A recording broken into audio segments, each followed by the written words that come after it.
Any questions from last time?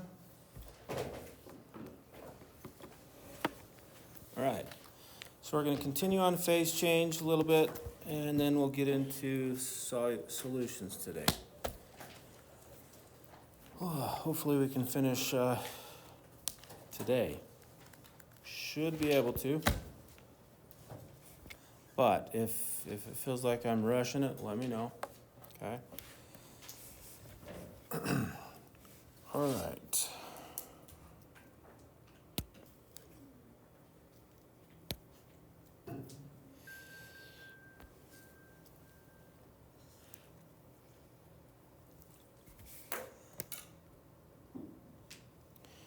Okay, here's a little diagram that shows as you heat the liquid, then what happens to the temperature? We already kind of know this, right? The average temperature, or the average kinetic energy increases, right?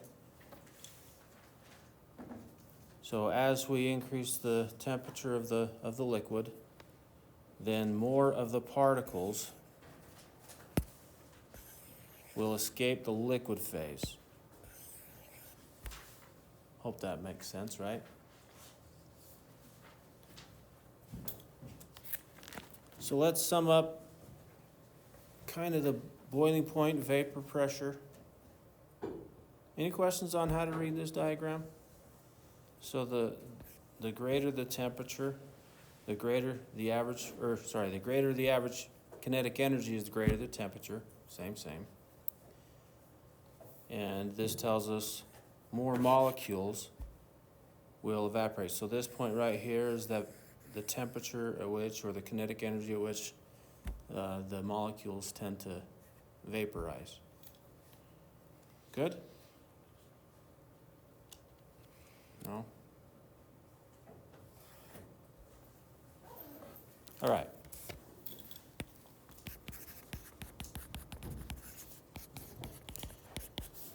So let's talk about the boiling point. What causes liquid to boil? Do you guys know this? Well, you have a vapor pressure, and depending on the type of liquid, it's either more or less volatile. And if you have a higher vapor pressure compared to the atmospheric pressure, then it's going to boil sooner, right? If the vapor pressure, write this down, vapor pressure is equal to the atmospheric pressure,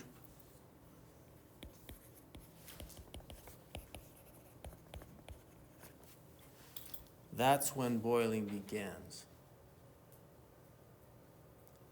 So before that, atmospheric pressure is more than the vapor pressure, so it's not going to be able to push out. Once we see that water boiling, that means some of the molecules are going out into the atmosphere, right? As a gas. And the boiling points that we have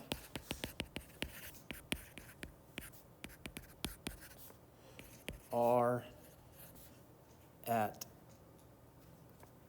generally at sea level, right?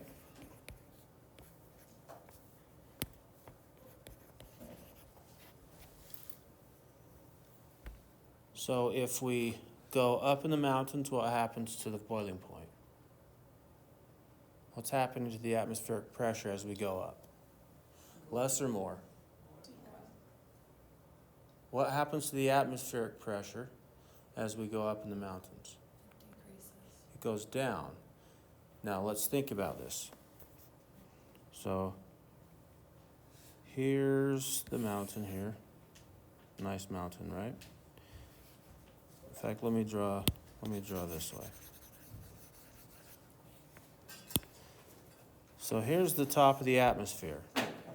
I know it's not a straight line. Well, for flat earthers it is.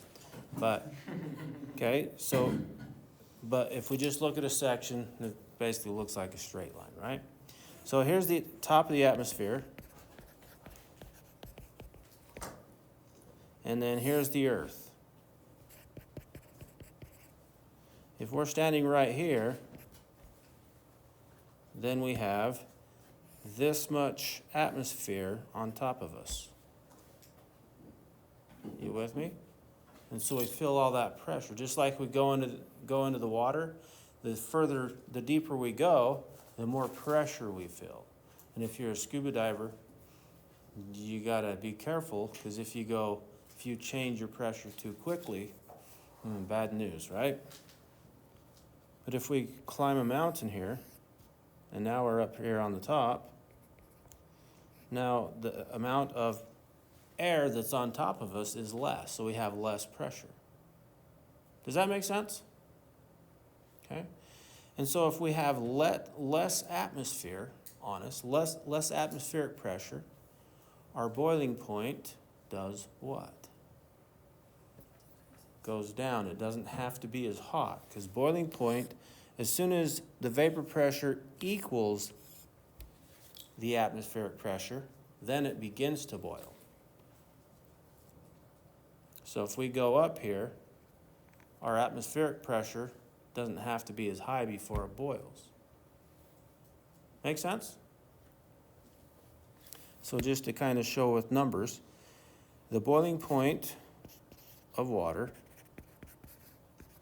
we'll just say, is 100 degrees Celsius.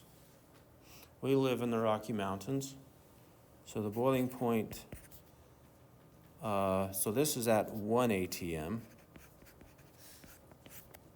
The boiling point at maybe where we are, 0.8, I don't know what it is really, but we'll just say 0.187. It's probably a little bit higher than that here. Then our boiling point lowers.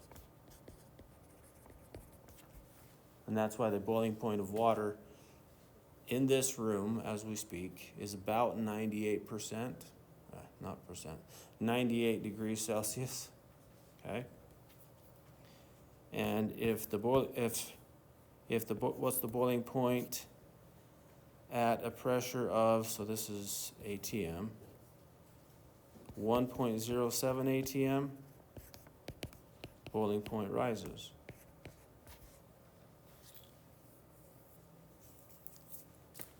Good? So you have to heat it longer before it boils if you're down at lower pressure. If you're up higher pressure, if you're down at higher pressure, I meant to say, then you have to heat it longer to get it to boil. Does that make sense to everybody?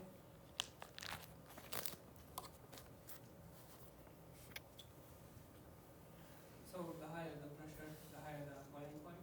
Higher the pressure, the higher the boiling point. Yep. Lower the pressure, lower boiling point.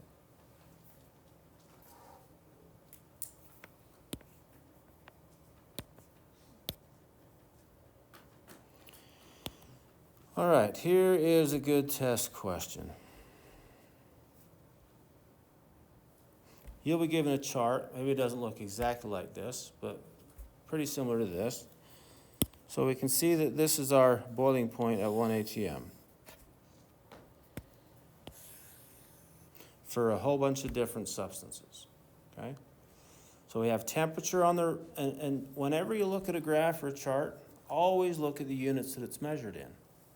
Because if, for example, it says, what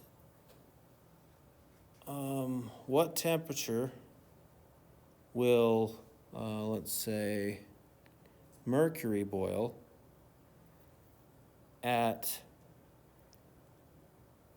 0.5 ATM? What would you have to do?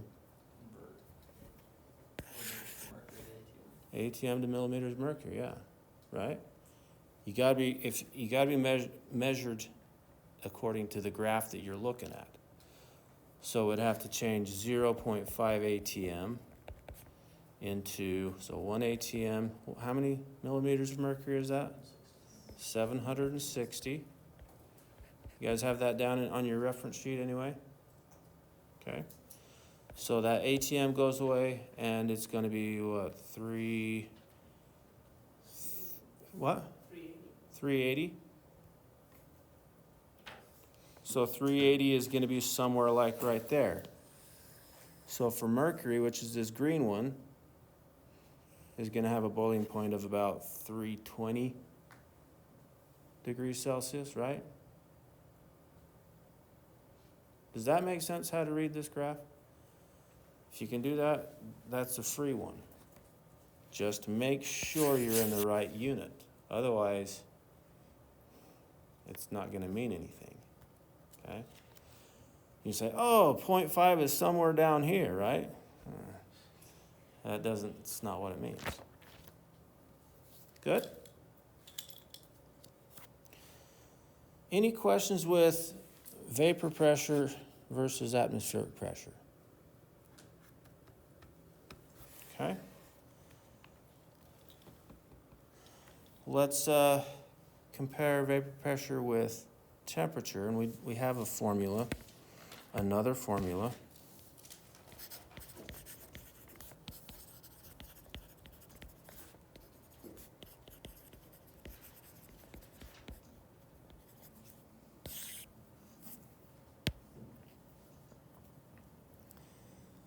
So the formula is P equals AE negative delta H VAP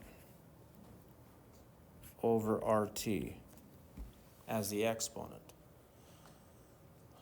Anybody think, oh, not college algebra again? What's in the exponent? So the exponent is negative delta H VAP over RT. And this R is the 8.314 joules per mole Kelvin. So not the 0.0821, right?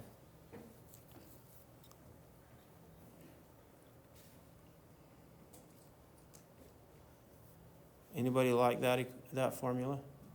Sure. I don't. I think it's icky. Temperatures in Kelvin. Temperature is always in Kelvin, yes. In fact, the only time it doesn't matter is when we're doing the delta T, change in temperature. Yep.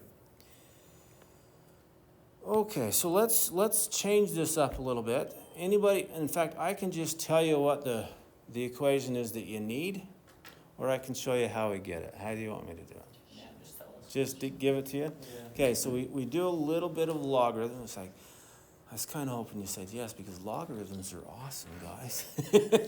I'm just teasing. All right, so we can get the natural log, so we use natural log because it's E, right, is equal to the natural log of A minus delta H VAP over RT. And still, what is A? This A is a constant for a specific substance.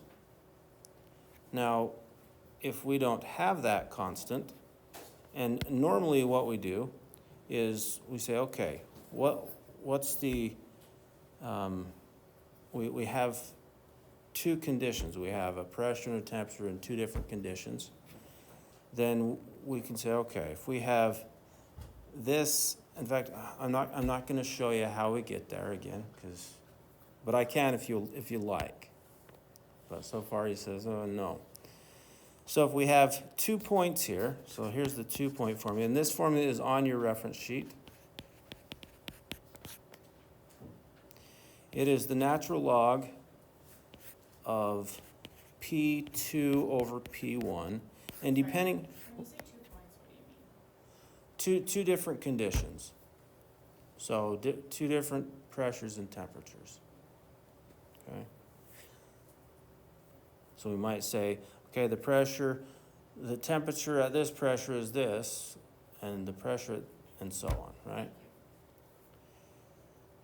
And that's equal to, and it could be slightly different if you look, maybe, I don't know, on real chemistry if they have it flipped. But either one will work. So I'm going to give you this one because this one I believe is on your reference sheet. Let me double check. Yeah.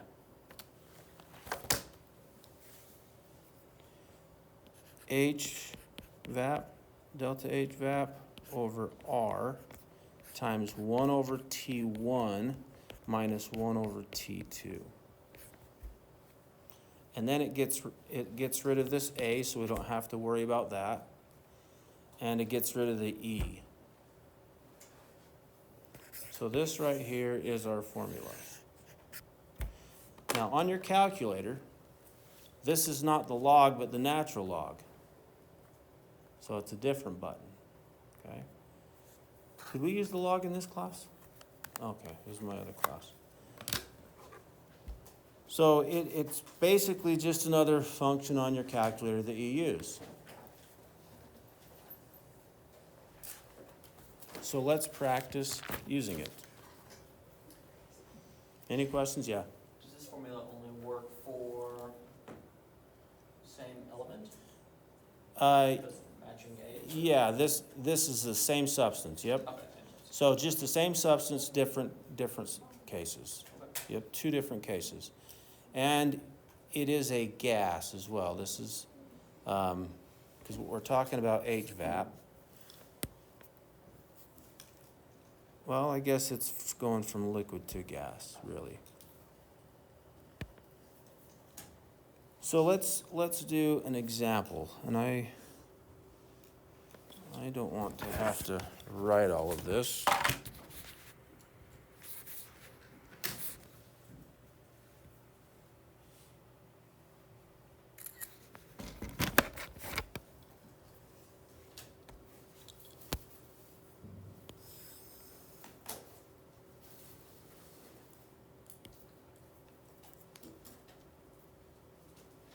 Okay, we have this compound, isooctane, has an octane rating of 100. That's probably just not useful information here. It is used as one of the standards for the octane rating system for gasoline. Again, that's just information that's not needed for this problem. So when the temperature, so we'll call T1, 1 meaning the initial temperature, right? And temperature 2 is our second condition. So we have 34 degrees Celsius, but we got to make sure this is in Kelvin.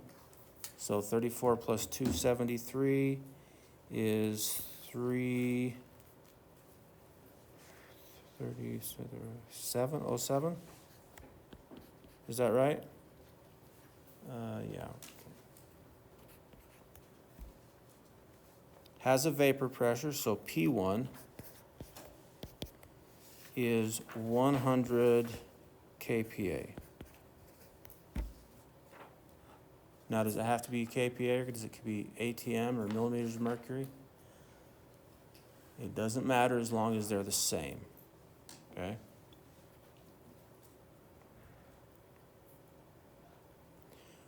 And when the temperature is 98.8 degrees Celsius, which is 371.95 Kelvin. Yeah, question. The first pressure is 10, and the second one is 100. Oh, did I look? Oh, yep. Good catch. So 10 kPa for the first one. So that's, I'm glad I did that. So make sure when you guys do this, you write down what you know and what you're looking for. Read it again once you have it written down. Okay, and the pressure 2 is 100 kPa. We want to know, use this to estimate the enthalpy of vaporization. Or if we know the HVAP, then we can calculate a primary pressure or secondary pressure, primary temperature or secondary temperature. Good? So then it's just a plug and chug, really. But just let's practice using this formula so that we can make sure we can do it on the exam.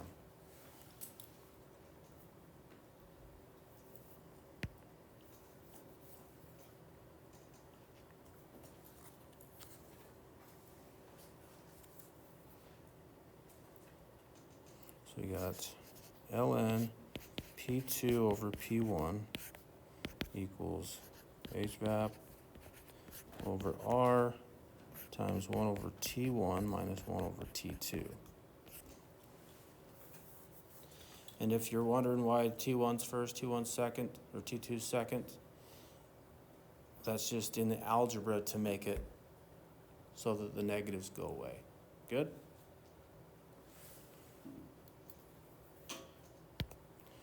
Okay, we're looking for this guy. So maybe let's solve first. So we're going to multiply both sides by R and divide both sides by 1 over T1 minus 1 over T2. Does everybody understand what I'm doing here? So that goes away and that goes away. Do it to both sides.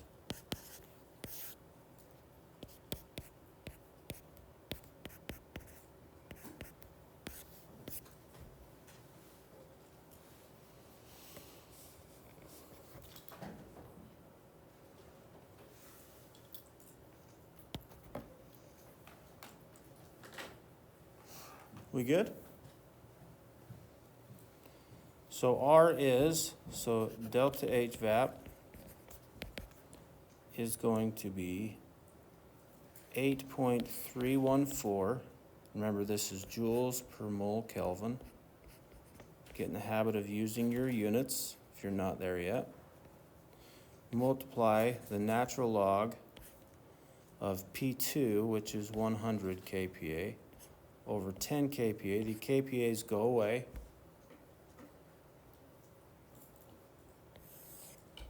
Divided by 1 over T1, which is 307.15 Kelvin, minus 1 over 371.95 Kelvin.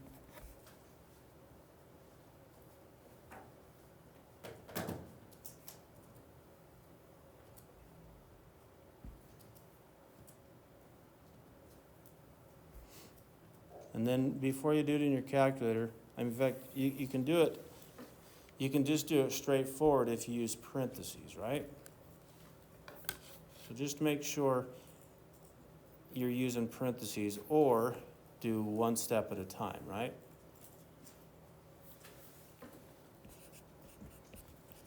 Go ahead and try this. We should get 30, so let's see. Our answer, we should get 33750 joules per mole.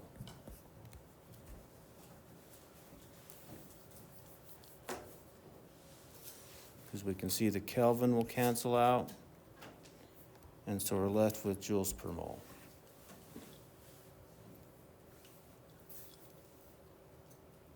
But the answer might be in kilojoules, right? And if it's a multiple choice and the answers are only kilojoules, then you know how to convert that? Okay. So we get 33.75 kilojoules per mole.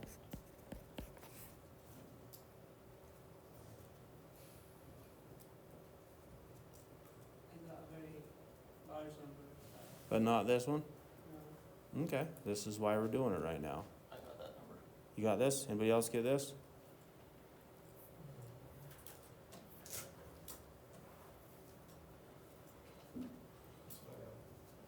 You got it? Okay. And that's what I got. So when you type it in your calculator, maybe do this first. Find an answer here, find an answer here, and then subtract them before you do anything else. I mean, if you can, if you want to do it all in one calculation, just type in 8.314, multiply ln, and then it throws out your parenthesis. 100 divided 10. You got it? No, that's what I forgot. I forgot the LN, the natural law. I only did 8.314 times 10. Forgot the natural law. Okay, yeah, you got to use the natural log. We good? Anybody need more time to try? Make sure you can do this.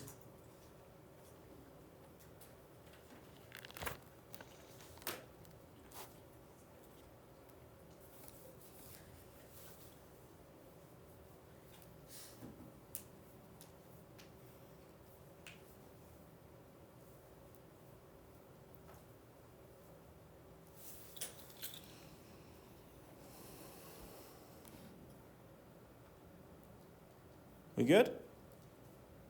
Okay. Let's do one more. So this time, so we use this, when do we use this formula? When we're dealing with two temperatures, two pressures, and delta HVAP, right? The heat of enthalpy of vaporization.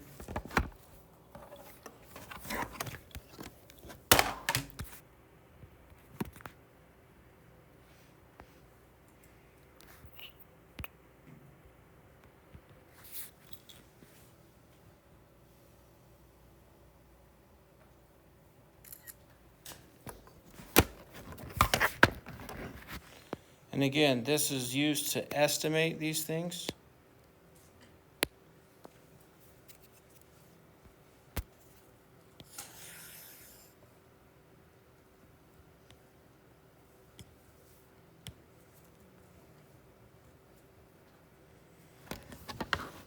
So here's our second example. Oops.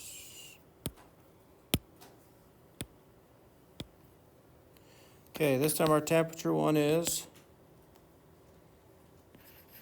80.1 degrees Celsius. Let's change that to Kelvin right now. 353.25 Kelvin. Our pressure one is, what is our pressure one? Does it say?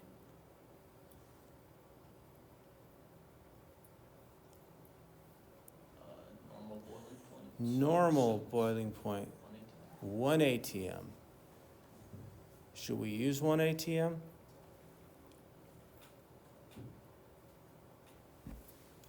We can either change 1 ATM to kilopascals, or we can change kilopascals to to ATM. Either way, it doesn't matter. Do we know the conversion?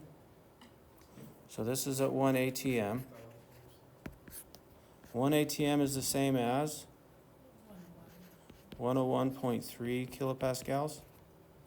If you don't know that, make sure that's on your reference sheet. And we get 101.3 kilopascals.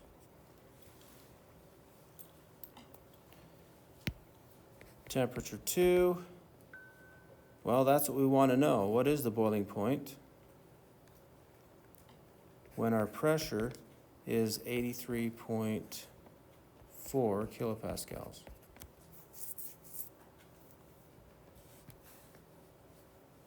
We good?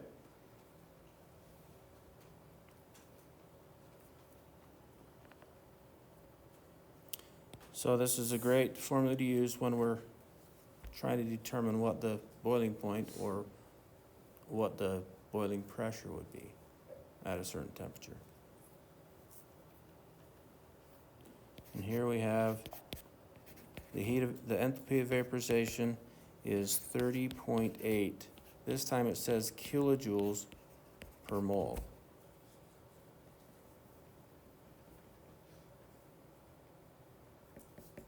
So what do we have to do before we get started? Better use kilojoules. Yeah, if we're using the formula and we have kilojoules in it,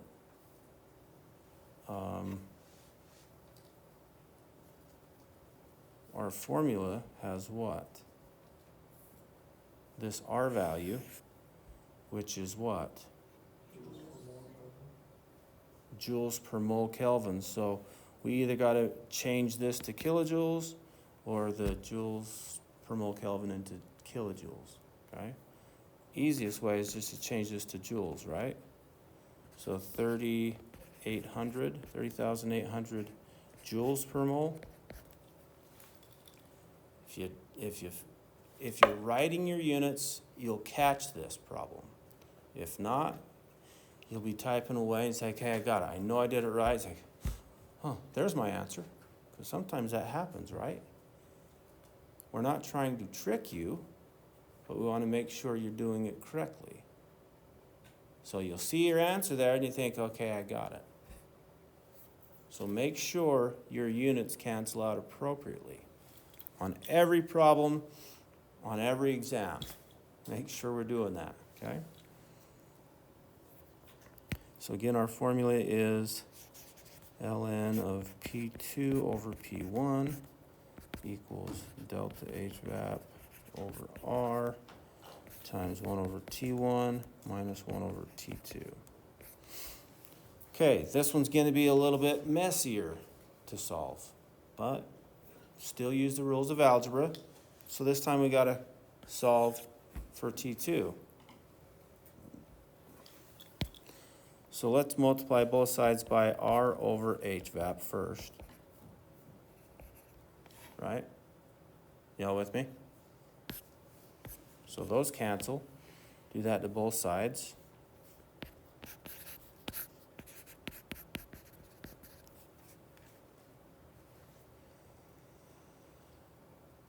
And then we can subtract.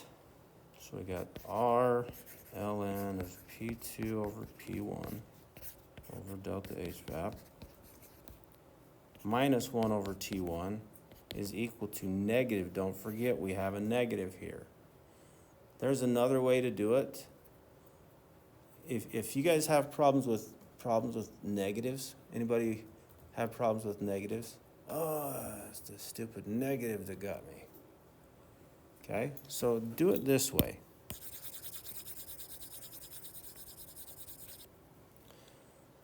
So I'm gonna rewrite this so you can understand what I'm doing.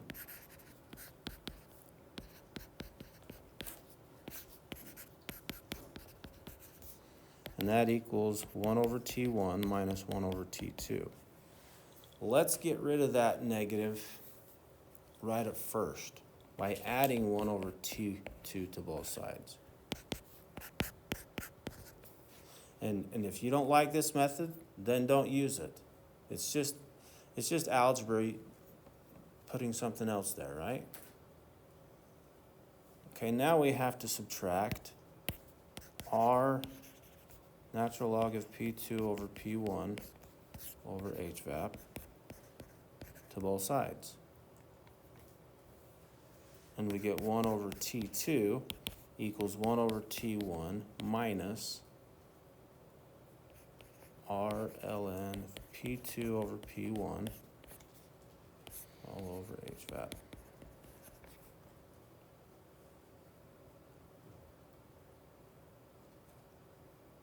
Anybody want to solve for T2 to where it's on top? Just leave it here for a minute. Just leave it be. Just remember, it's not solved for T2 yet. Okay? We got 1 over T2 is equal to, now we can plug our values in. 1 over T1, our T1 is 353.25 Kelvin. Minus, our R is 8.314 joules per mole Kelvin. And then multiply that by the natural log of pressure 2, which is 83.4 kilopascals, over 101, is that right? Yeah, the 2, yeah. 101.3 kilopascals. We're running out of room here. Divided by our HVAP, which is 30 point, we decided to put it in, so 3,800 joules per mole.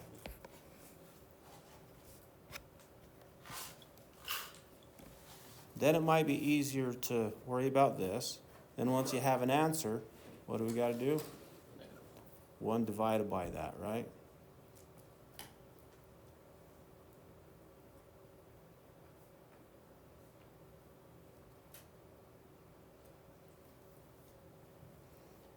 So we should get in our answer, before we do that, 0.00288, and that's gonna be Kelvin to the -1 power.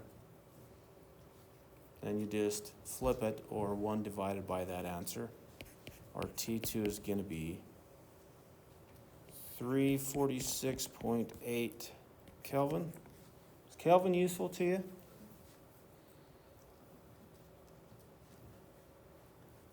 Is Kelvin useful to you? Of course, I use it every day. Of course, outside. We don't have a thermometer that measures this, so we can't say, oh yeah, it feels about 345 Kelvin out here, right? We don't do that. So we probably don't do that degrees Celsius either, do we? We should. We should get rid of Fahrenheit and be done with it. But anyway, so convert this back to degrees Celsius, and this is 73.67 degrees Celsius. So that's our new boiling point. Good? A lot of algebra, huh?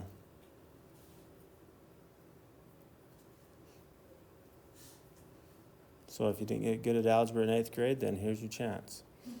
I don't know. Do you guys have algebra in 8th grade? Nowadays they don't. Secondary math 1, secondary math. Weird stuff that has all of it to combine. It's like, When do you do algebra? what? When do you do algebra? Oh, you do it all mixed out throughout. You do all the sciences mixed throughout. But when I was in 8th grade, I took algebra 1. It's like, then algebra 2, and then geometry, and then, right? I don't know. Anybody go through the secondary math stuff? Do you like it? Did you like it? I don't know any difference, so. Oh, okay. Maybe that's just all it is. It's not what I'm used to, so I think it's dumb. Okay. Sorry.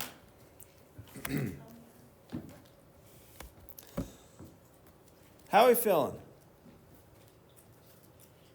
Like you can do this?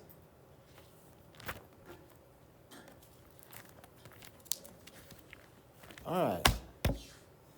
One last diagram we have to be able to read.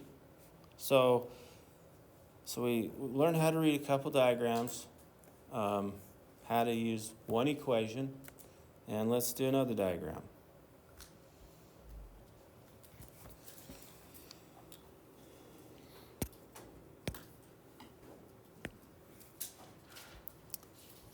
And this is the phase diagram. Let's make sense of every part here.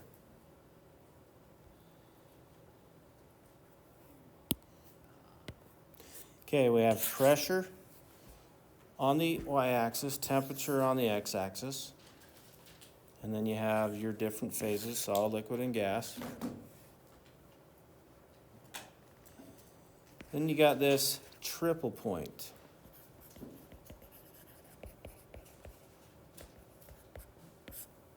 This is the point where gas, liquid, and solid are in equilibrium.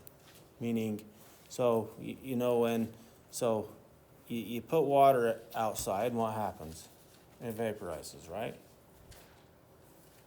You put it in the freezer, what happens? It solidifies, or it freezes, okay? And it'll do that at a certain temperature, but pressure also plays a part. And so at this point right here, so at this temperature and at this pressure, then that's where the substance will go from solid to liquid, liquid to gas, gas to liquid, liquid to solid, all in equilibrium. They're just going back and forth, and the amount stays about the same. Now, you can watch a video that kind of shows this for water, but okay. Anyway, it's pretty cool. And it happens there, and just you see ice, and you see gas, and you see it boiling, and you see liquid form, and it's all there. And it just stays in equilibrium, yeah. Triple point is when gas, liquid, and solid? All Are- three. Okay. Yep. So it's pretty cool, yeah. Is that the stuff with like state of? It's like that stuff, it's like a liquid, but then you hit it and it kind of goes solid, so you can run on it and stop it essentially. Is that Not, what that is? not quite, not quite. That's probably a certain substance that kind of behaves that way. But this is, this doesn't happen in a regular sense, in regular conditions. It just doesn't, right? You have to have certain temperature and certain pressure. And it could be done in a lab, and we can actually, so we put it in a vacuum chamber or whatever, and get the pressure a certain pressure, get the temperature a certain temperature, and you'll reach this. But this is just the process of phase changes. So that point right there kind of be going in all directions all the time. Good? What about this critical point?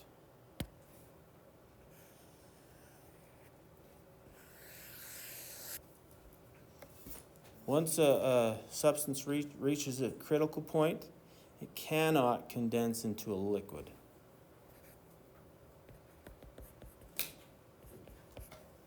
Or it goes past the critical point.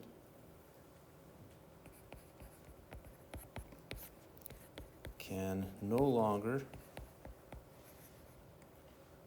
condense to form liquid.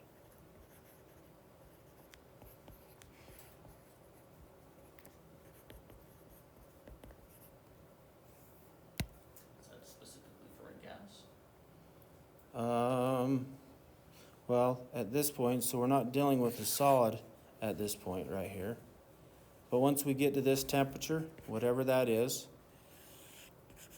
that or higher, you can't really go back to a liquid. So think about, you have a thing of isopropyl alcohol, rubbing alcohol, right? And it just vaporizes. You put it on your skin, it just kind of goes away, right? That's because it reached its vapor or its boiling point or whatever, and so it's vaporizing, and sometimes it'll go back, right? Goes back and forth. So some of it will go back, some of it will go into vapor, some of it will go to liquid. It just can keep going back and forth. Now, a certain temperature, more of it will go out than will come back into liquid. You with me? But once you reach that certain temperature, then you can't go back. It's too high of a temperature or too high of a pressure, and it just keeps going into vapor. You can't go back. Well, you can if you cool it, but at that temperature, it no longer has anything going back to liquid phase. Does that make sense?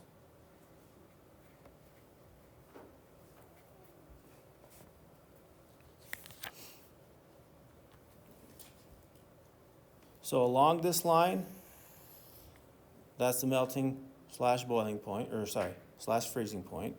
Along this line, that's the boiling point slash condensation point, right? We're going back. And then this one right here is sublimation deposition point. Good? Any questions how to read that? Yeah. So I guess what you're saying about the critical point is like even if the temperature, so like if the temperature is like crazy high, but the pressure is like still below like the critical point, would still like Yeah, gas. it has to be the temperature and pressure. Has to be both. Okay, gotcha. So we call this the critical temperature, and we call this the critical pressure. Good? So, yeah. But if you have lower temperature, and you have higher pressure, yeah, you're definitely in liquid. Gotcha. So a good question on this might say, okay, at a certain temperature, maybe it says, maybe this is 0 for, I don't know, let's see. Let's say this is 0, maybe that's 0, and maybe this is 0.05, I don't know, ATM. So, okay, and this point right here is, let's say 200, that's a bad color, 200 Kelvin, or 200 degrees Celsius, or whatever. And this pressure right here is 3 ATM. I don't know, I'm just pulling out numbers, okay? And am I okay? At a temperature of 100 degrees Celsius and 2 ATM, what is the phase of that substance? It's a liquid. That's how you read it. We okay with that? What happens if it's right there? What happens if we look at that temperature and that pressure? What do we call it? It's in the transition phase. It's at the boiling point or at condensation. So it's vaporizing and condensing at the same rate. It's both, really. Good? Okay. So Yeah. you're saying like at the point where that red line intersects on the line, is Uh-huh. the point at which it's both. Yeah, so this one right here is, this line represents vaporization condensation point. And this line right here represents freezing and melting. This line right here represents sublimation deposition. Good? Feel like we can do that? Should we try it?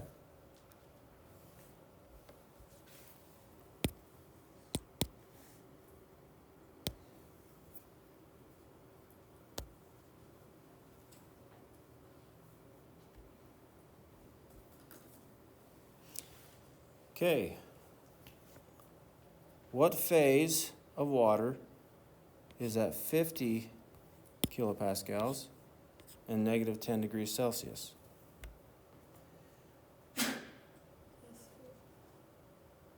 What? I said, bless you.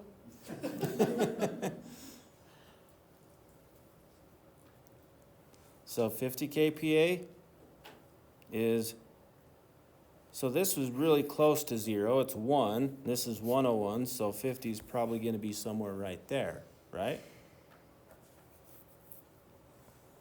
And negative 10 degrees Celsius, this is 0. If this is 100, and the scaling is kind of weird on these. Because here, if that's 100, how could that be 20,000, right? So it kind of, it doesn't have the same increments the whole time. So we're just making a best estimate. So negative 10, somewhere over here. Even if we had it right there, it's still going to be the same, right? Okay. So that is solid. Make sense? All right. You guys do this one.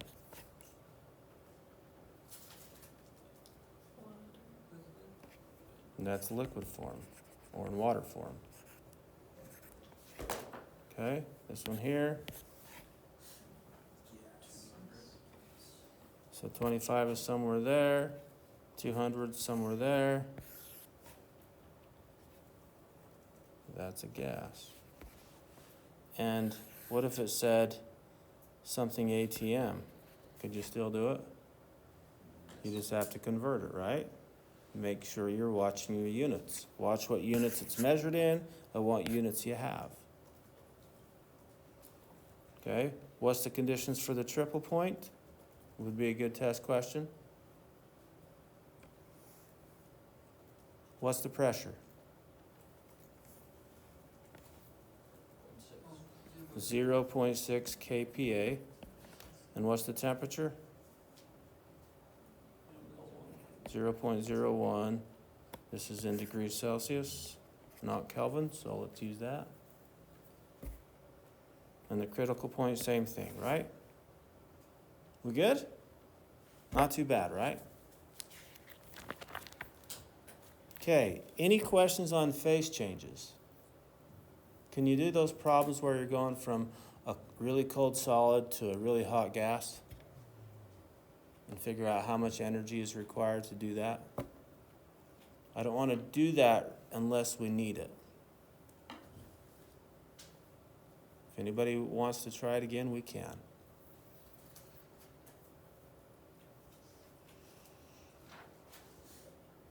We're good? Okay.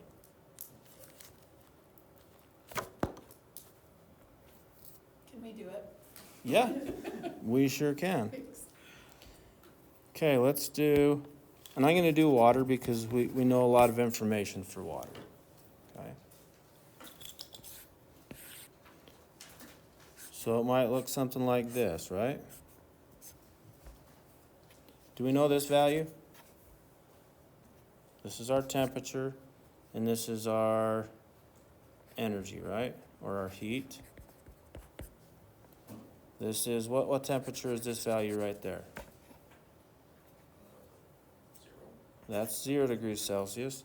What about this temperature right here? 100 degrees Celsius. Is everybody good with that? That's the freezing melting point of water, 0. Boiling point is 100 degrees Celsius. Okay. So let's say we start with room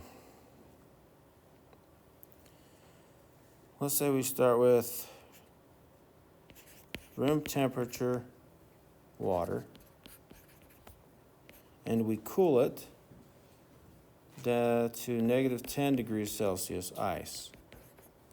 I want to know, first of all, is this an exothermic process or endothermic process? We're releasing the heat, right? So we want our value of Q, and we'll just do that exothermic, endothermic thinking.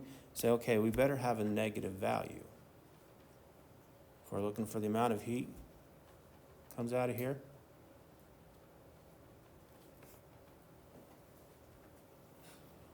All right, so we are somewhere like right here. And we got to go to somewhere like right there, not drawing a scale here.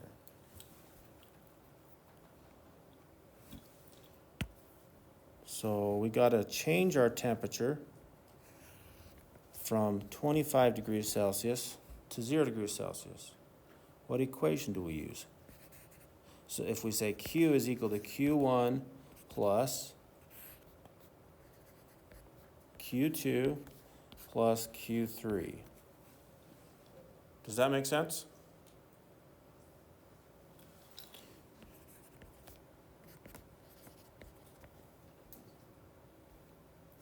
So what is Q1 going to be? Q1 equation is, we're going from 25 degrees Celsius to 0 degrees Celsius. We're changing our temperature, so what equation do we use? MC delta T, that's it. And this is going to be the specific heat of liquid water. Okay. What about Q2? You said will always be provided the specific heats, right? Yes. Whatever, so Yes, you'll be given those. What is Q2? What equation are we going to use for Q2? Same thing, but specific heat of ice. No, Q2, we're not changing temperatures. Oh, I see. We're cooling it, and it'll stay at 0 degrees until what? Until it's all ice. And then it'll start to drop. Does anybody know the formula? Is it the change of fusion times mole? Yeah. Is it fusion or vaporization here? Fusion, because we're going from liquid to solid. If we was going here, this is HVAP. You with me? So just in case they give you both HVAP and H-fusion, and you have to know which one to use, right? Times by the number of moles. Because this is joules or kilojoules per mole, right?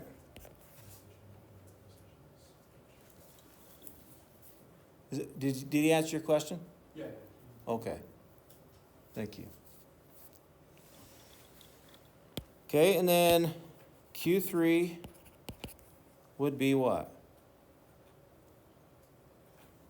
Sorry, Q2, that's kilojoules per mole is the. It depends on what they give you, but usually kilojoules per mole, yep. So that means we have to know the number of moles, and we have to know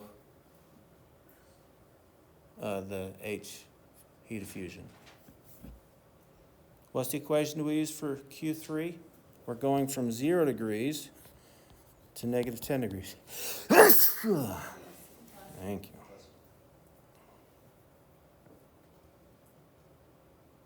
Can anybody tell me what equation to use?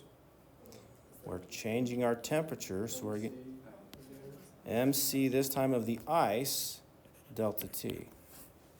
So when we're changing our temperature, we use that equation. When we're not, we use either HVAP or H fusion. Okay?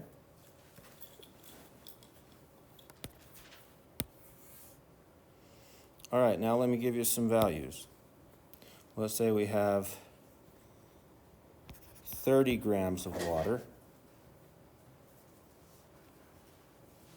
and the specific heat of water is 4.18 joules per gram degrees Celsius, and C of ice is 2.08. I don't know if I got that right, but we'll just go with it.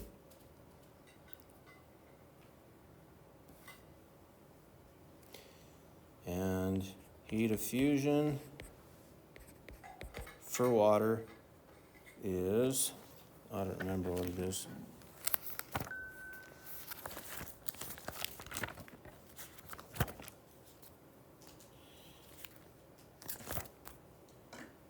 Heat of fusion is 6.02 kilojoules per mole. So it's just a 3-step problem, right, in this case. When we're going from all phases, or going from solid to a high temperature liquid or gas, then we have 5 steps, right?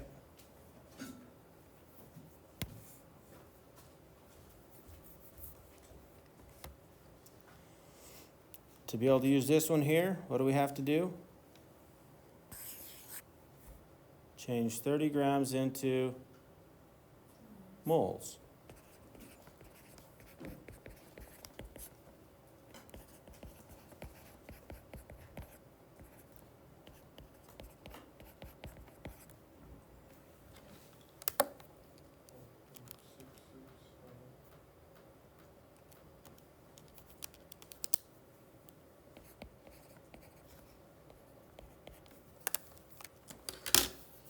Okay, so now we have everything we need. Now we just find the values for Q1, Q2, and Q3.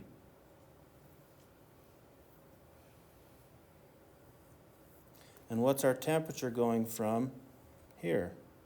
25 to 0. So when we calculate a delta T, it's final temperature minus initial temperature. 0 minus 25. So that's a negative value, and that's what we should be getting, right? When we use this equation here, we just have to know it's a negative value. Okay? It takes that much heat it releases that much heat when we're going this way. If we're going the other way, it's a positive value. Make sense?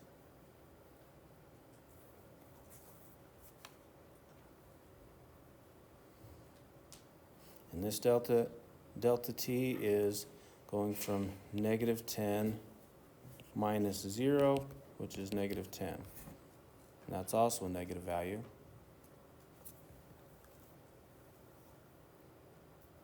Are we good?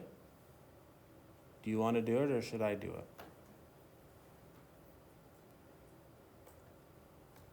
Do it and then you check us. Okay. Yeah.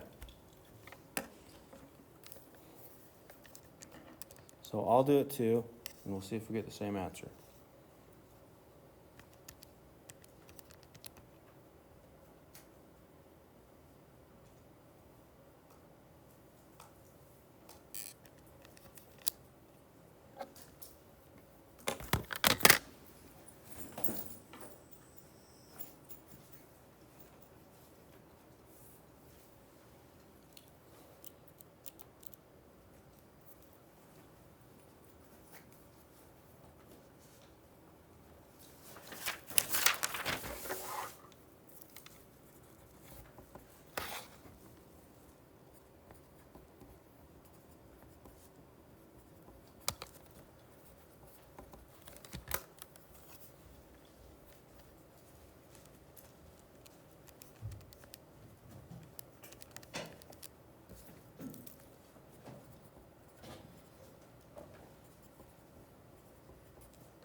Are you guys remembering to watch the units? Make sure you do.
If anybody gets something different, let me know.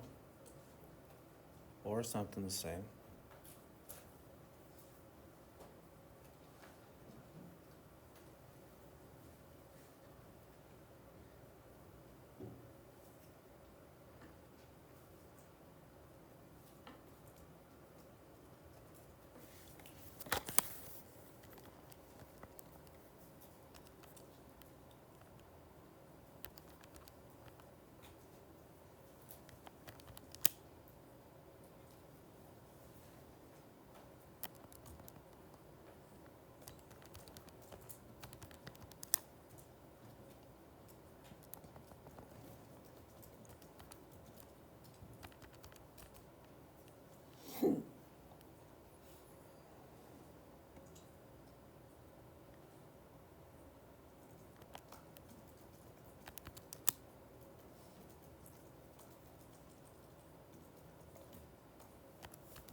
Anybody get this?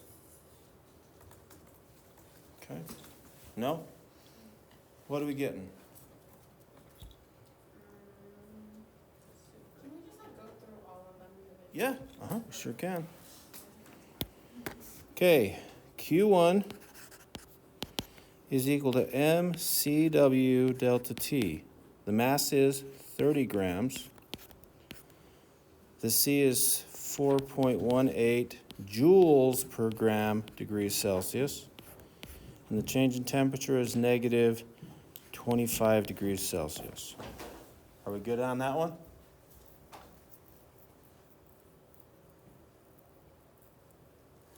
And if we do this, it'll give us 3135 joules. Because degrees Celsius go away, grams go away. But when we do this one, that's measured in kilojoules per mole. So I could just change this to 3.135 kilojoules, or negative rather, right? Yeah. How did I get the change in temperature to be -25? Okay, we're going from here to here. So we find that first change in temperature has to go from 25 to 0 degrees. So we don't do 25 to 10, or to negative 10. Is that what you did? Yeah. Yeah. So we have to do one section at a time. So we have to find out how much heat it takes to get it to ice, or get it to the freezing point, and then how much heat is released when we turn all the liquid into ice, and how much heat is released changing it from 0 degrees ice to negative 10 degrees ice.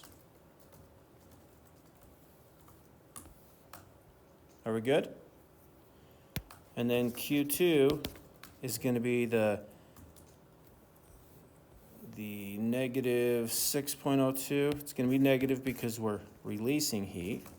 Kilojoules per mole times 1.66 moles. And that's converting 30 grams into moles. And we get negative 9.9932 kilojoules. And I'm not rounding yet.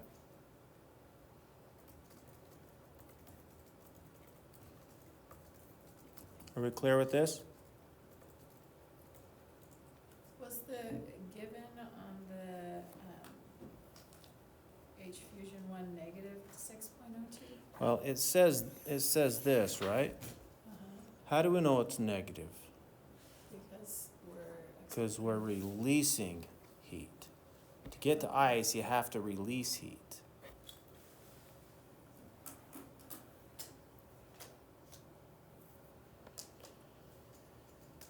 And then Q3 is MC of ice delta T. So that's going to be 30 grams still. The specific heat of ice is 2.08 joules per gram degrees Celsius, times the change in temperature is negative 10 degrees Celsius. So the degrees Celsius goes away, the grams goes away, leaving us with joules. Let's make sure we convert that to kilojoules. And it gives us 624 joules, but that goes to 0.624 kilojoules. And again, that's a negative value. We good? One step at a time. So draw this phase chart, and anytime it changes, so this is one section we can do it, this is another section, and this is another section. 1, 2, 3, 4, possible 5 sections.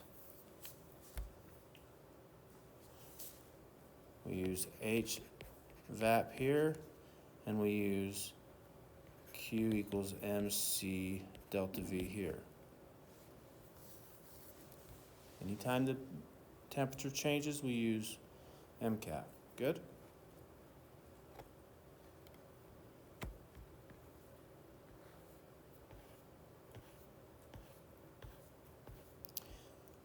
Did that help?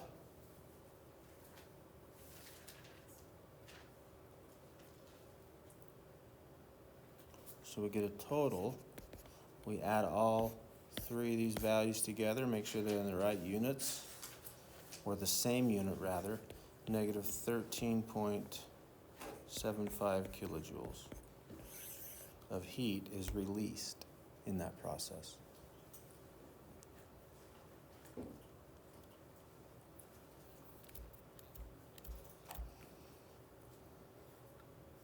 How are we feeling?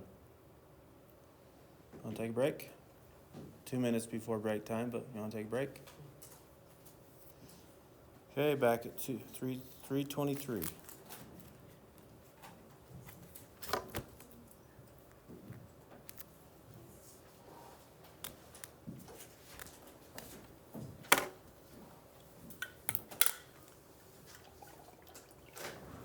So I guess my question on the like critical point, so like let's say this is the critical point, and like let's say the pressure stays constant, right? So like if it's in liquid and then the temperature increases past the critical point, it can go to gas. But if the temperature decreases, it can't. Yes, Condensate. it can. If the temperature decreases, what I'm saying is, once it reaches this point, so let me maybe draw this. So here's our liquid, right? Sure. And let's say at room temperature, this is water. If you just set this at room temperature, it's going to lower eventually. Have you ever noticed this? Yeah. So some of these water molecules are going to come out into vapor. It's also true that some of these vapor molecules that are in the air will condense and go into the water. Right. Now, which does more? That depends. So if the vapor pressure is, so if it vaporizes faster than condensing, then eventually you're gonna release it. But if it's the other way around, you'll end up getting more, right? So this is what happens in a normal situation. When I'm talking about normal, I'm talking about anywhere in these sections. But Gotcha. right here, then you'll have our water where it'll go this way, but won't go back Oh, okay. I see what you're saying. at that Gotcha. temperature or But pressure. only and pressure. existing right here. At that temperature and pressure or higher, Gotcha. when both of them are, right? Okay, that makes more sense. Thank you. Yeah.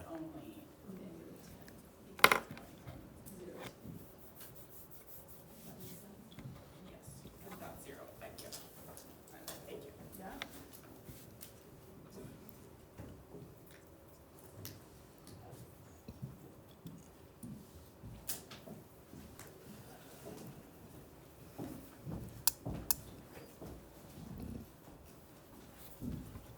Can you show me how to do this I hope on my so. Yeah. calculator? I think you can. All right, so your values are where? Right here? Yeah, Okay. they're the ones that you walked us through, but I couldn't figure out how to use the LNM. So, you have it solved already? What's your last control? Yeah, this is the example that you gave us. Okay, so this is HVAP, right? And we're looking for HVAP? Yeah, HVAP is, yeah. So we're gonna type in 8.314, that's the R, Mm-hmm. times, and I'll just do the multiply. You could divide if you want, but I'm just gonna multiply the natural log, and it already gives us a parenthesis. So P2, which is 100, Uh-huh. divided by 10, And then close And- parentheses. and then I could just push enter if I want, or I can keep going. That's what I always do. That's the top, that's Okay. these two. Then I'm gonna divide, By these two. parenthesis, and 1 divided by 307.15, and I don't have to put another parenthesis here. I'm good with that. Just Okay. minus Yesterday about 1 going to divided by 371.95 and parenthesis. Anyway, Okay, I just wanna go so stinking bad. Yeah, it was so well, cool. that's not very So, complicated. yeah, we You wanna try it? I can do jumped in it. the water. Give it a shot. I just, Not with it. It was so, it was really cool. I wasn't really paying attention. What The was the water's temperature like there? Mhm.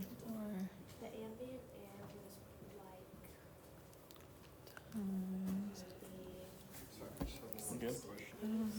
So at the beginning, kind of this outline, was that supposed to be a change in something, or was that? No, A? that's an A. Okay, what was that for? A is a constant for a given substance. Okay, But gotcha. we normally just use this equation, Right. and as we go from here to here, the A's cancel. Gotcha. Okay, so really this is the one that I'll be using Yeah. moving forward. Okay. Yep. Sounds great. I didn't get it right. Sorry, do you want your stuff back? I'll No, just do this you're here fine. as well. Take your time. Any questions on phase changes?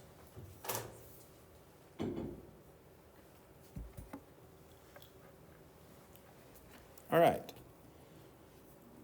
Let's move on to solutions. And we kind of talked about solutions already, but now let's go a little bit more. So first of all, what is a solution? It is a homogeneous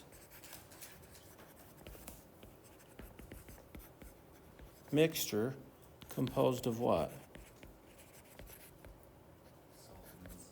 That's right, a solute and a solvent.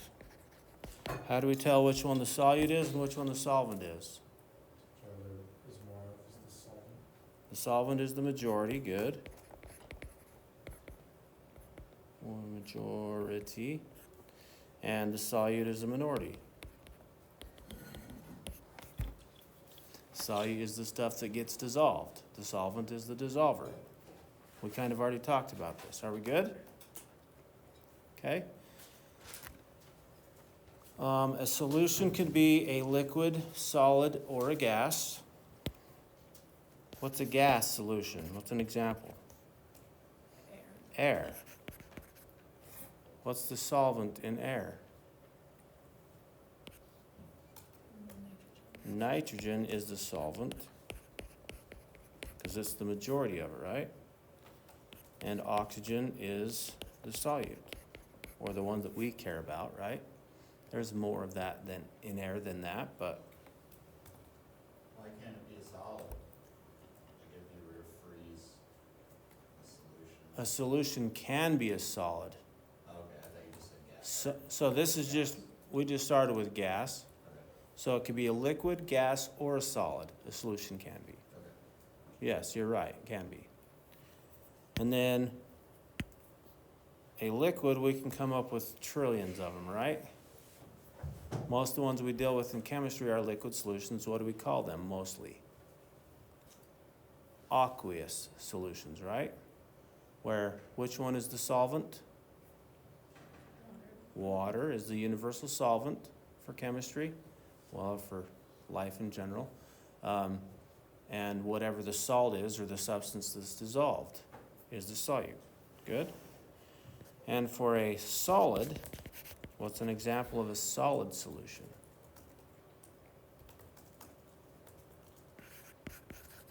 Steel, brass, all metal alloys, right? Combination of, and what makes it be a mixture rather than a pure substance? Because you can separate them physically. All you have to do is just, they have different melting points, right? What's the majority of steel? Iron. And you don't have to memorize this, guys, you don't. Just saying things that, we know steel is magnetic, right? There has a ferrous metal, which is iron, is the solvent, and carbon is the solute, for example. Brass, two different metals. The majority of brass is copper, that's the solvent, and the rest is zinc. Again, you don't have to know that. Just know that it could be a solid, liquid, or gas. Good?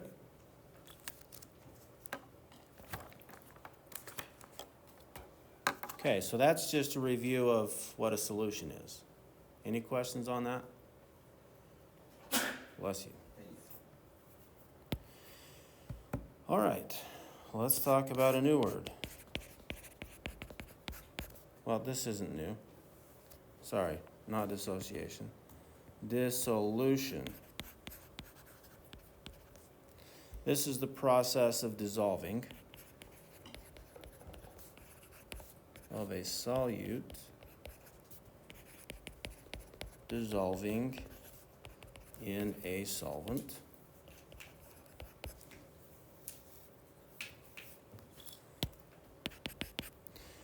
This process is spontaneous. What does that mean?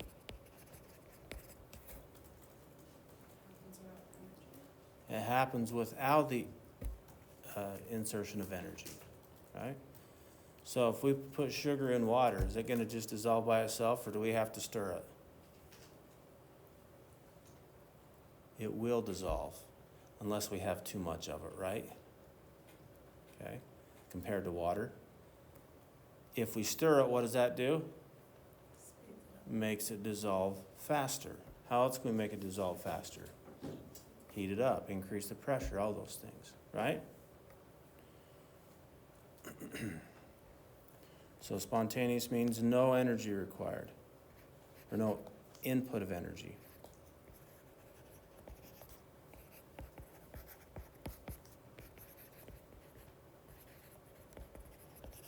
It's going to do it all by itself. An example of spontaneous is you get,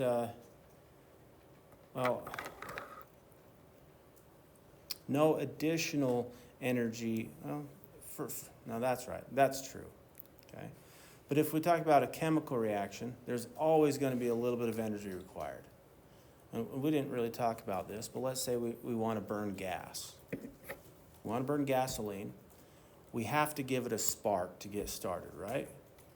But once we spark it, do we have to keep sparking it to keep it lit? No. So gas burns spontaneously as well. Once you reach that level that it needs to be at to get it to react. Good?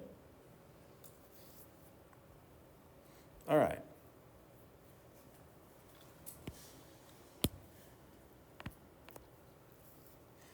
Okay, a solution can be both exothermic, so dissolution can be both exothermic or endothermic. If it's exothermic,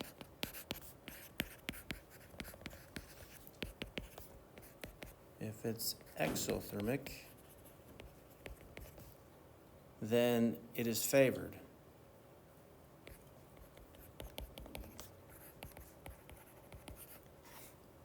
If it's endothermic, what does that mean? You have to give it energy, right?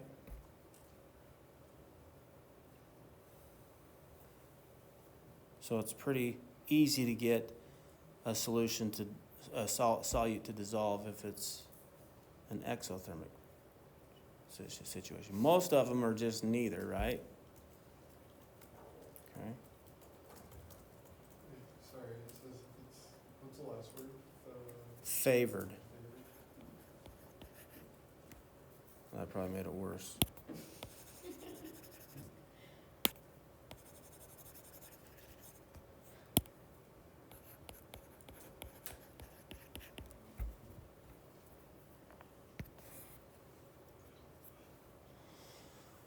Okay, do you guys remember, I don't, teaching two different chemistry classes, sometimes I think I taught you something, so sorry.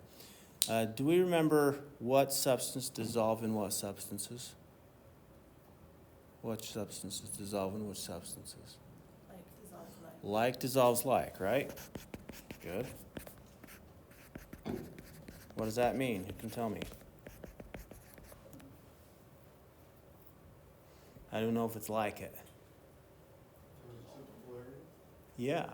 Polar substances dissolve other polar substances. Non-polar substances dissolve other non-polar substances. That's what we mean when we say like dissolves like. Okay?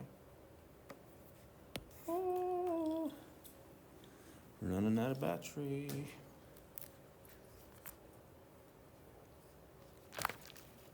Are we good there?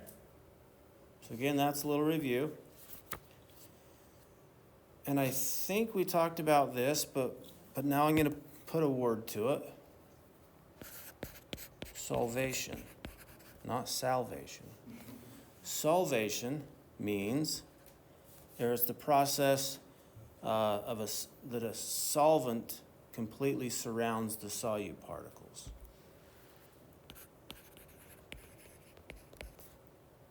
Woohoo.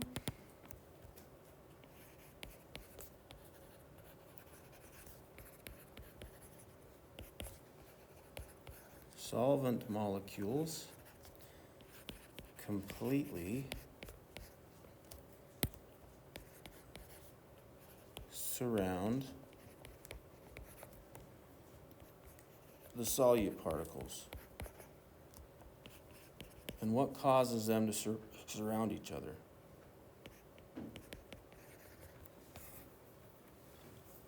Is that polarity The too? polarity That's what causes it to be able to do this, good. But what causes so for example, if we draw a little picture here, pictures are always good, right? Unless I can't draw and it makes it look inappropriately. Okay, so if we have sodium chloride and we throw it into this water, what happens? dissolves. Well, yeah, it dissolves. What happens in the dissolving process? Sodium chloride. The sodium and chloride dissociate. And will all molecules dissociate if they dissolve? Which ones will not? Covalent compounds will not dissociate. Okay? Well, for the most part. There's always that one guy, right? And then once it dissociates, then water surrounds the sodium and surrounds the chloride. Do you remember how it does it? So if I draw this sodium, what part of the water goes around the sodium? The oxygens, right? Do you remember this? We did talk about this, right? This is the solvation process. And what causes this? Intermolecular forces. Okay?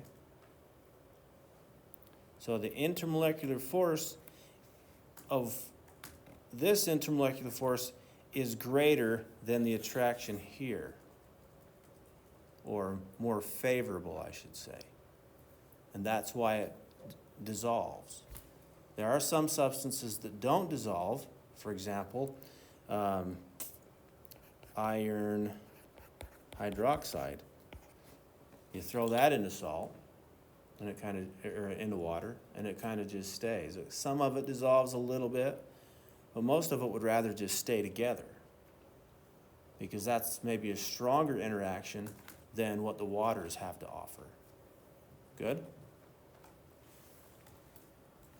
And then, of course, the chlorine, the hydrogens will be attracted to it.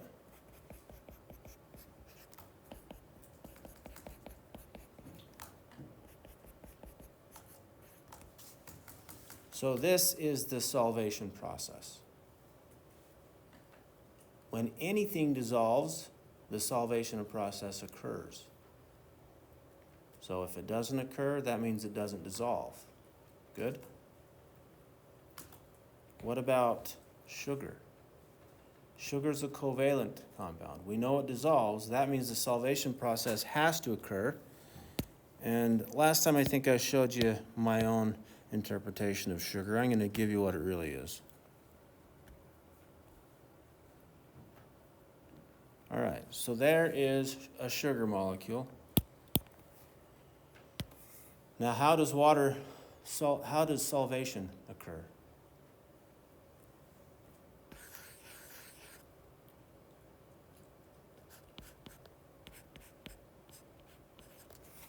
Right there. Right there. Right there. and so on, all the way around it. Because it has all these oxygens around it that are the polar parts of sugar, making sugar polar. And that's why it's allowed to dissolve in water. Polar dissolves polar. Does that make sense? Or do I need to draw all of these? I do. Would it happen on the OHs as well? Yeah. Or just everywhere they have them? Well, let's see. What about the H? Would it be like that? Right? Because the H is the positive one. And there's also a positive one right there. We could do that-ish. So it's going to go all the way around, and once it's all the way surrounded, it's dissolved. Good, and it does this quickly, just like, I don't know, just like you have static electricity in your clothes, and it'll just stay off, and you pull it off, and then, right? Especially ladies with the dress might know this, but I don't know. Okay, yeah. Why does heat make things easier to dissolve? Because it gets them to move around. And if they're moving around, so if you put a chunk of salt in the water, is that just gonna break in half? What's it doing? It's dissolving the outside first, and if you get it hotter, then it just dissolves faster. Gotcha. Make sense?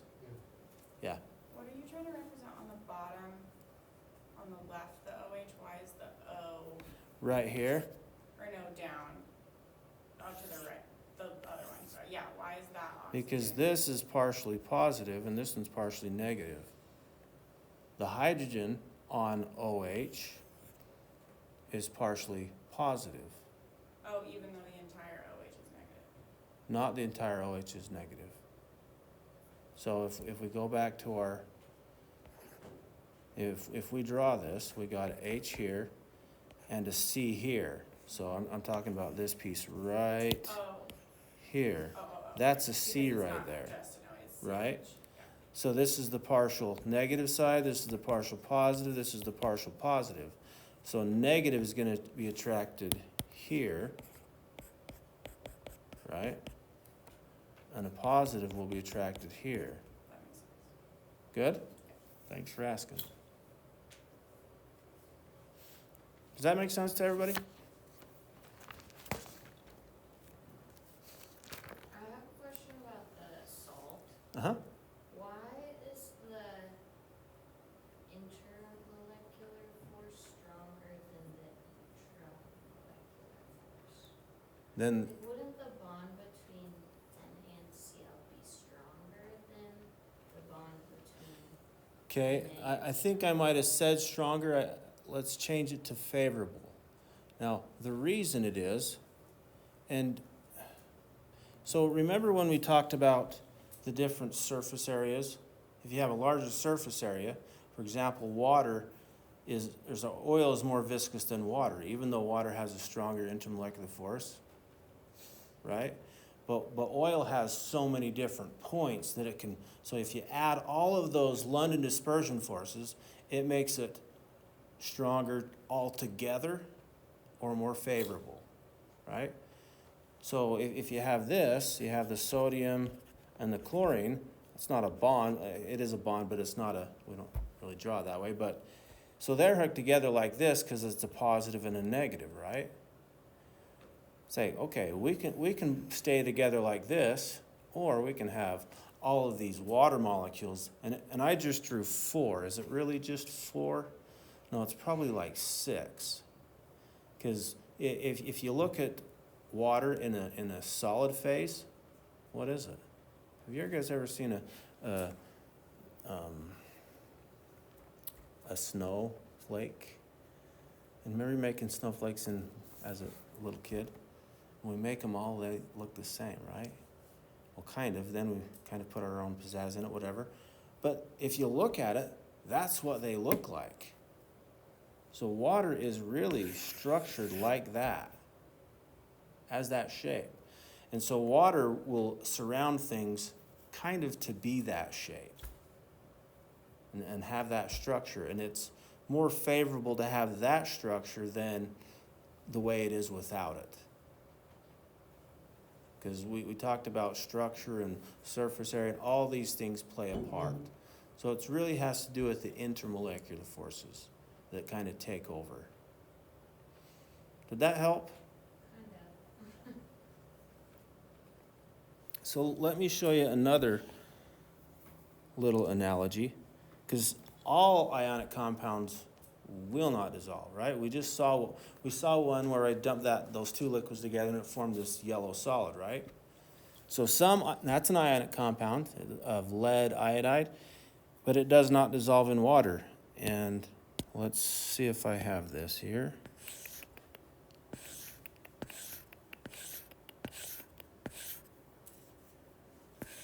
Yes. I have a jar of marbles, except for what happens when I throw some magnets in there. Do they just go around and have all the marbles surround each magnet? No, because it's more favorable to stick together. And so for some ionic compounds, it is more favorable to kind of stay together than to have water try to take over it. Does that make sense? And is it stronger? Yeah, I think it is. You just have more of those water molecules added up together, make it stronger than that chlorine trying to. Good?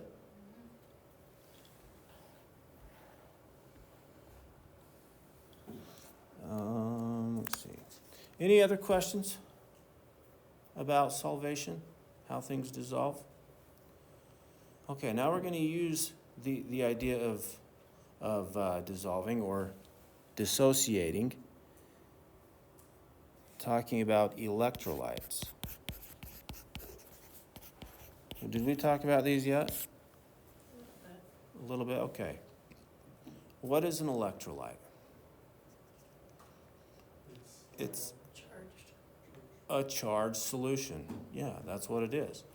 And how do we get a charged solution? We throw an ionic compound in the solvent and it dissociates. And now you have your charge, your positives and your negatives, all floating around in there. Okay? So this is, an electrolyte is a substance, when dissolved,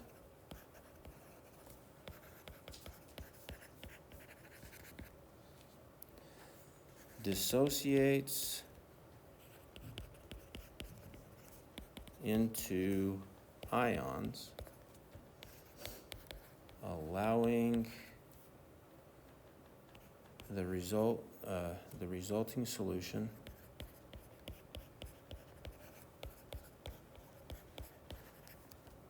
to conduct electricity.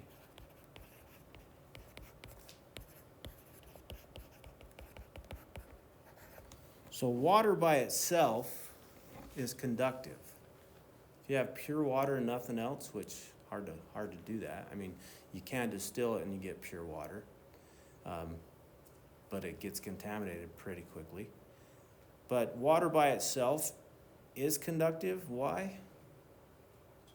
It's polar, right? It's got that polar property.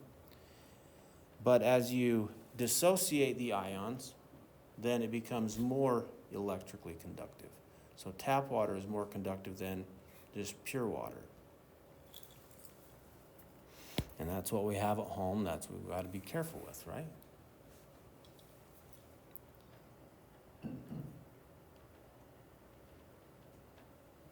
All right. So let's talk about strong electrolytes versus weak.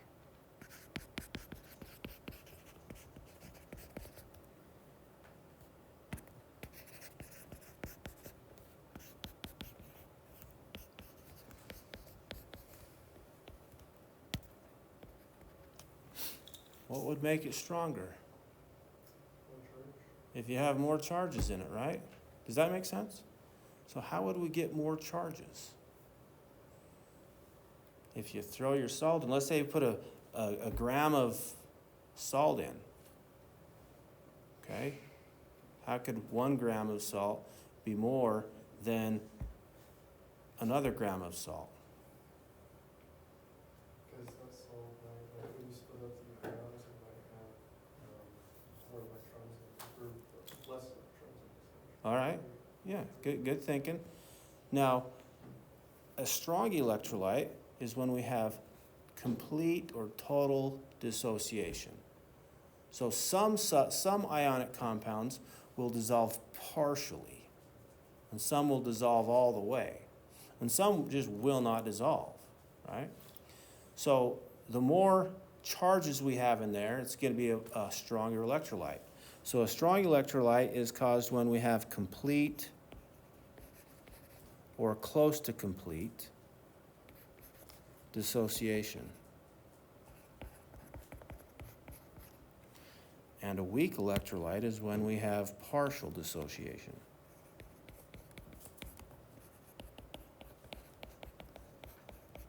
And it's a non-electrolyte when we have zero dissociation. Can you give examples of those? Yeah.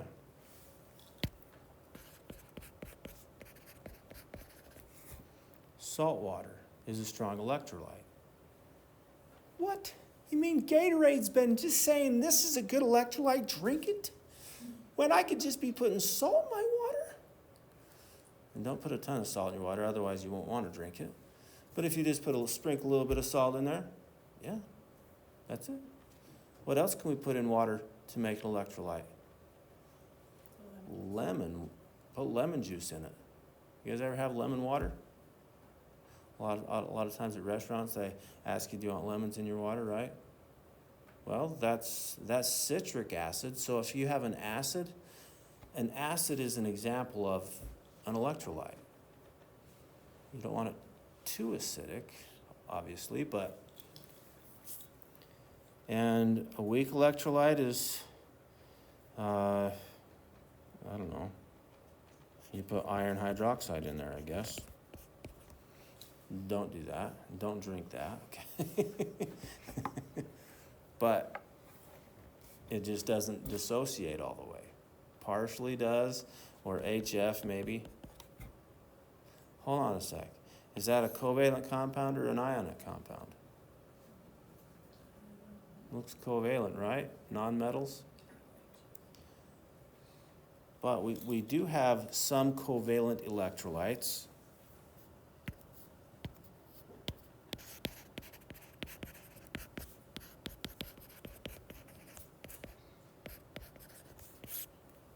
And a few examples, HCl.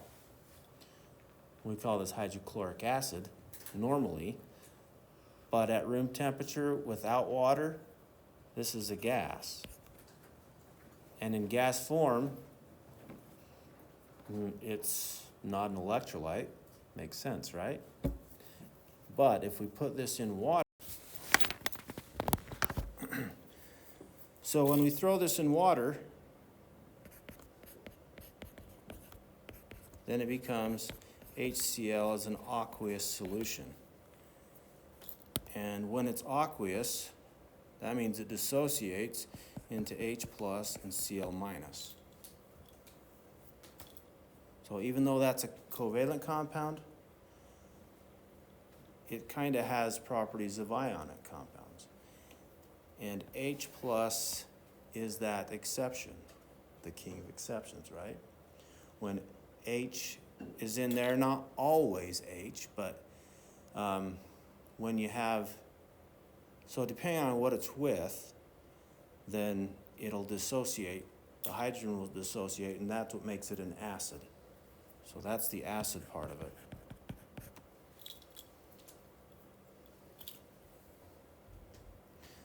Don't put HCl in your water, even though that's a strong electrolyte. It's also a strong acid, okay? So strong acids, weak acids, the same reason. Strong acids will completely dissociate. Weak acids will only partially dissociate, yeah.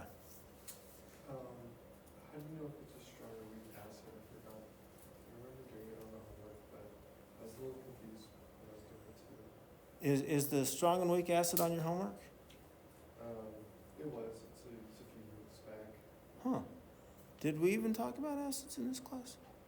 Oh, acid-base reactions, okay, we did a little bit, okay. So you guys have that chart on your reference sheet, for solubility chart, right? If it's soluble, it's gonna form a strong acid. Well, if it has H in it, H plus, right? So for example, NO3 minus is always soluble, without exception, right? So if H plus is with that, well, that's gonna dissociate. So HNO3 is a strong acid. That's called nitric acid. And there's other ones. HCl, Cl is soluble. H2SO4, sulfate is always not always soluble, but with hydrogen it is, because it's not one of those exceptions. HClO4, that's perchloric acid, because this is always soluble, right?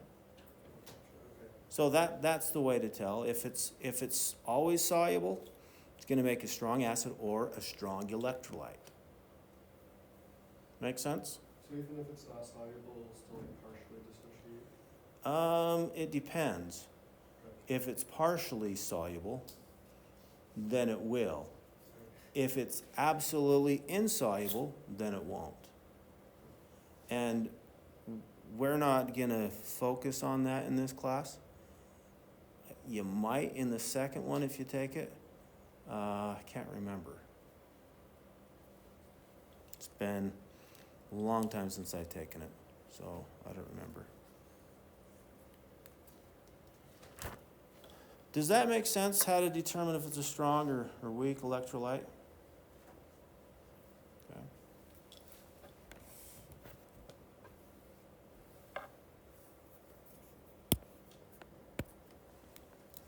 Okay, we're just about done, peeps. Any questions so far? Am I giving you too much?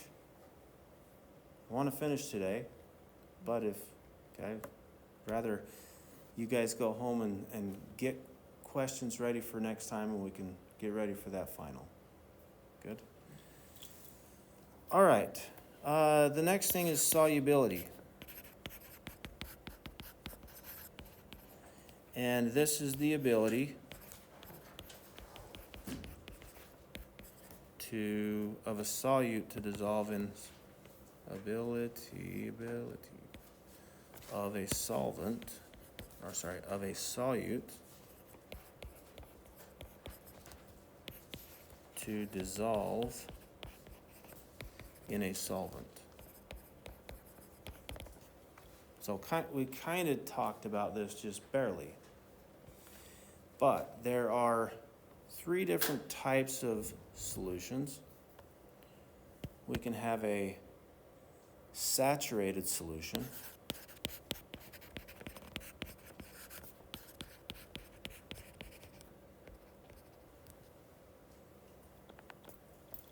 meaning the max amount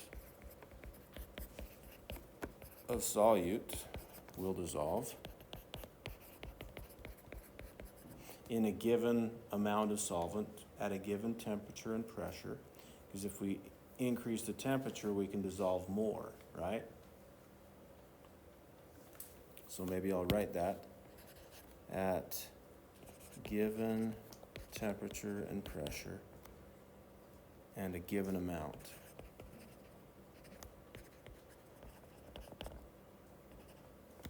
Of solvent, right? So if we have a cup of water, we can't just put a whole pound of salt in and expect it to dissolve, right? Does that make sense in your mind?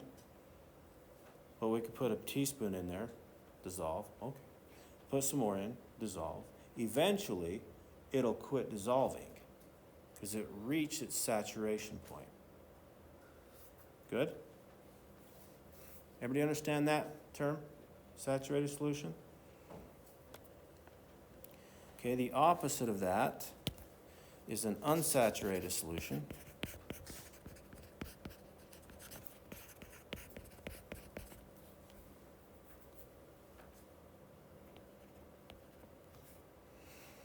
and that's less than the max, will dissolve. So if you just put an ounce of salt in a gallon of water, it's unsaturated, right? You can definitely dissolve more if you want. So there's, Oh, sorry. go ahead. Is it anything under the maximum amount that's Yep. saturated? If you can dissolve more, but it's not there yet, it's unsaturated. We're going to discuss how to determine the max. Let's see, let's see. We can no. Okay. Yeah, If you have more salt than like what the max would be, would that also be unsaturated? more salt than the max? Yeah, like it's. That's called a supersaturated solution. What? How could you have more than the max? You can. So you heat the stuff. Well, you set it at a certain temperature. Yeah, you heat it, you dissolve more in there, then you let it cool back to regular temperature. And without agitation, it'll just be a supersaturated solution. And I'll show you some pictures. You can watch videos, but for some reason I can't get internet on this thing, so you'll have to just look it up yourself, okay? So supersaturated solution.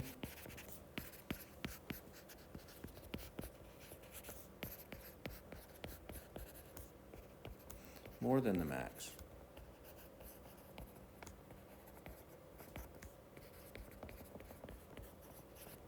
And how you do that is you increase the temperature, dissolve more, and then you slowly bring it back to temperature.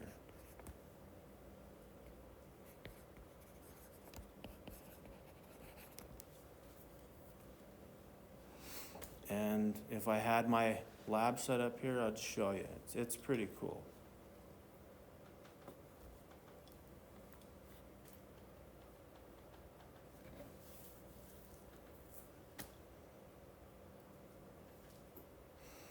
Any questions on those three types of solutions? Okay. Let me show you a picture of this.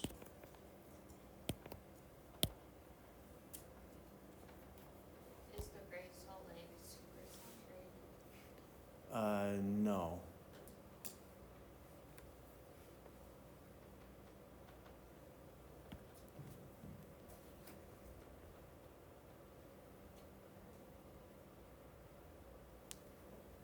Okay. So this right here is a supersaturated solution. And then what they've done is we put one little crystal, once it's lowered temperature back to regular temperature, you put a crystal in there, and then it just solidifies. And this is an exothermic reaction. That means it does it spontaneously. It'll all solidify until it's all solid. Because it has more salt than it can really hold. But since you can kind of do this, it's not really the same, it's not called a supersaturated solution, but you have a bottle of water in the freezer or outside on a really cold day, and you grab it and you start drinking and it starts to freeze, right? You guys ever do this? Just freeze. My grandpa used to set his freezer to the like perfect temperature to get it just under, and so he'd take them out and flick it to like make it freeze. Yeah, it's pretty cool if you haven't seen it. But it's not really a supersaturated solution, but it's kind of the same idea where water freezes at 0 degrees Celsius, but you can have water at lower than freezing. If it's really still and it's really calm, but once you agitate it or put a little salt crystal in there, in this case, then it'll just, okay, oh yeah, I'm supposed to be frozen. And then it'll just freeze. But in this right here, oh yeah, I can't hold that much. So other water molecules start moving around and it just crystallizes. Pretty cool.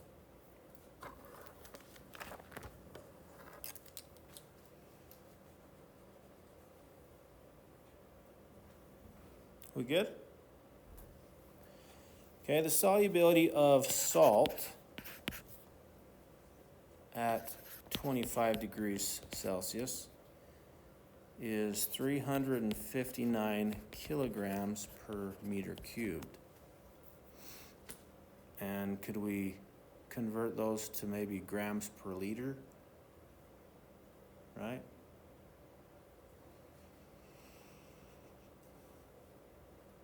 So if you put more than, so this tells you per volume. If you have a certain volume, let's say 1 meter cubed of water, you could put 359 grams of salt and it would completely dissolve to make our saturated solution. Good?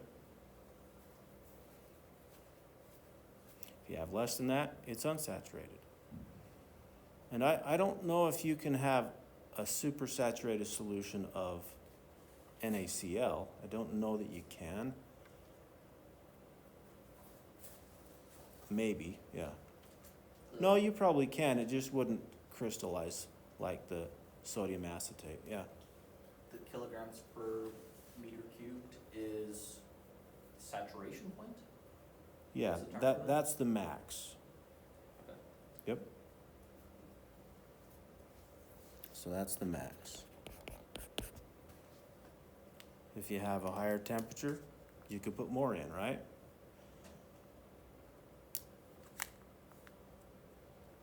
Is there an equation that we're gonna learn for that? Let's see. We're gonna do, no, Okay. there's not one. We just Sorry. have to understand conceptually that as temperature increases, Yeah. that value increases as well. You might be given a chart or a diagram that will kind of show, and you kind of say, okay, as the temperature increases, or you kind of see the solubility of a certain substance, then you might have to say, okay, once it reaches this point, let's see, let's see if I have one.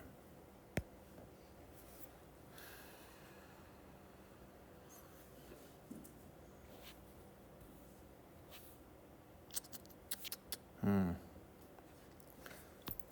see if I can pull it up here.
this up there.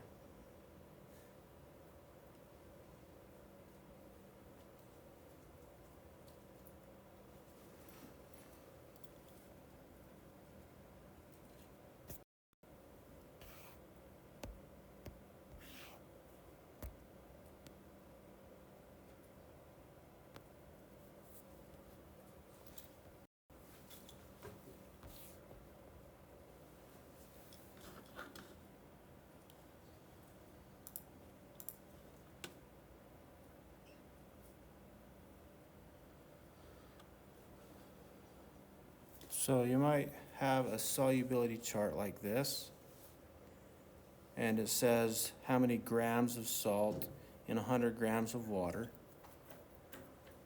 So if we have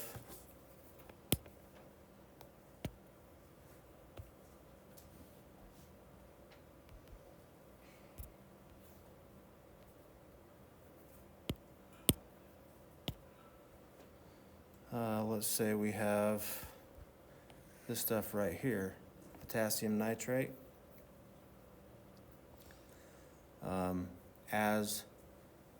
As the temperature increases, we can obviously put more in it, right?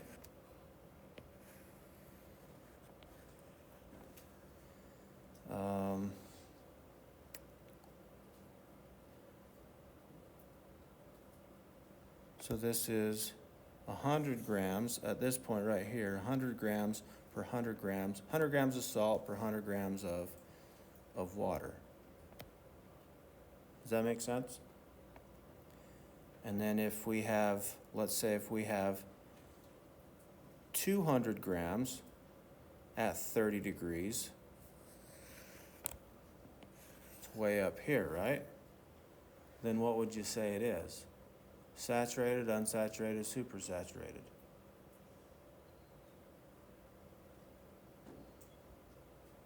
It's way up here, above 100, then that's a supersaturated solution. If it's below this line, then it's an unsaturated solution. If it's right on this line, it's a saturated solution. So you might be given a graph like that, and you'll have to kind of make sense of it that way. Any questions on that?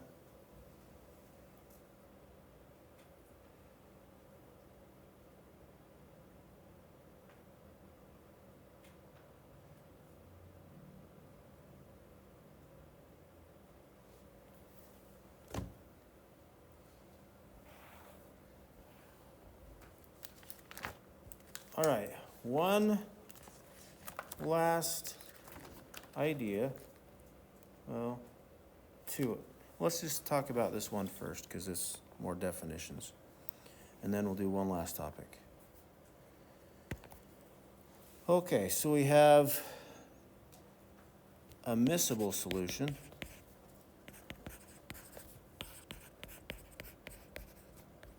Meaning two liquids. Well, I don't know if we call them solutions or if we just call them liquids. Yeah, let's just call them liquids.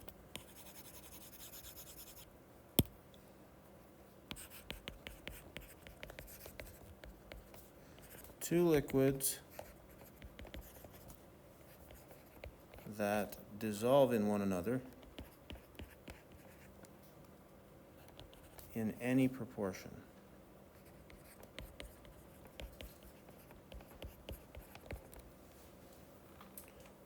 So you can have, there's no saturated, there's no unsaturated, there's no well, I guess you can have an unsaturated. No, it's just, we just call it a miscible solution. But an example of this is rubbing alcohol.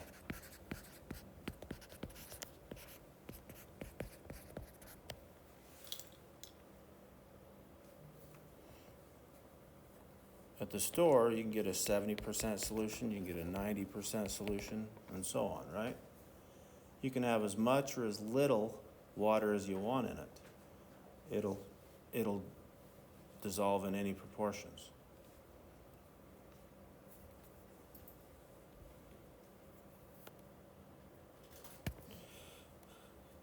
an immiscible solution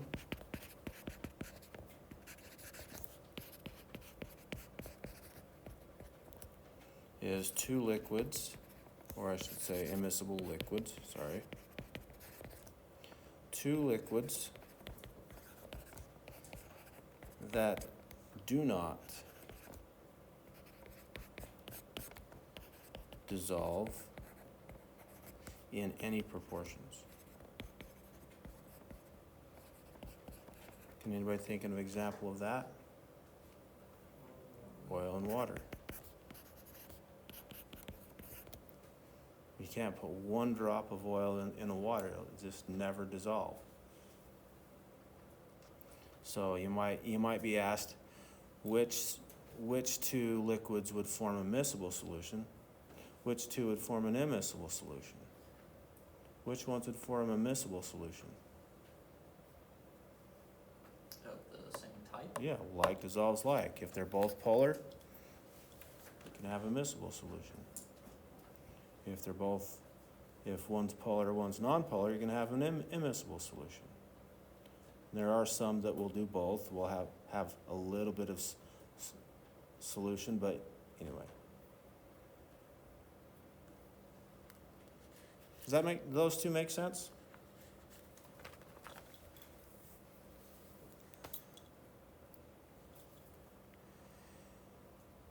Okay, any questions before we go over the last topic of the semester? Woo-hoo.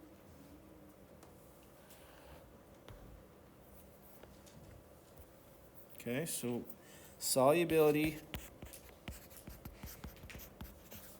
of gases in liquids. Did you know gases can dissolve in liquids? Yeah, you drink soda all the time, right? You have carbon dioxide mixed in your soda. Even if you don't drink soda, then it still does, right? Okay. So here's a point that you need to know. At higher temperatures,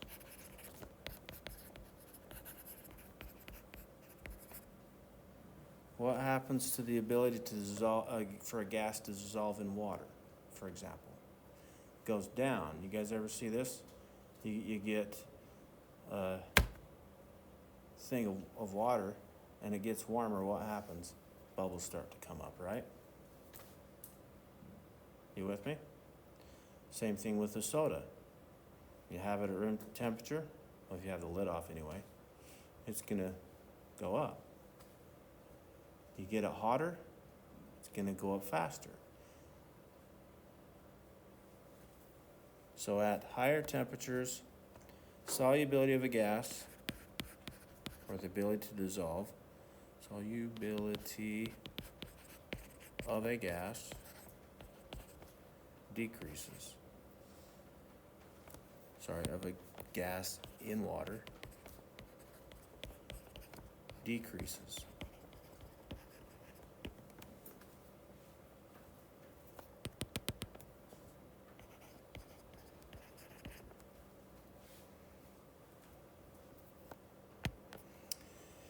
And there's one last equation. C equals Kp, where C equals the concentration of the gas in molarity, and P is the partial pressure of that gas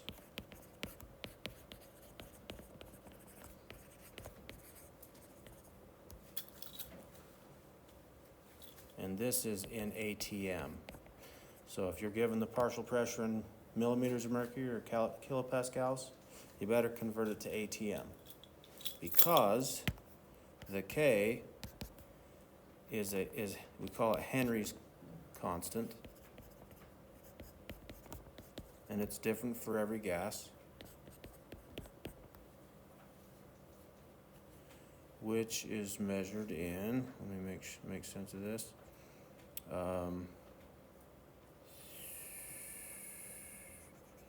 moles per liter ATM.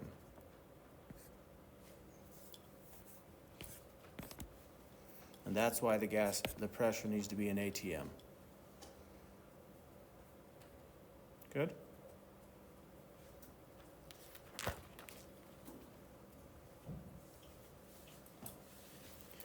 So this is a pretty straightforward formula.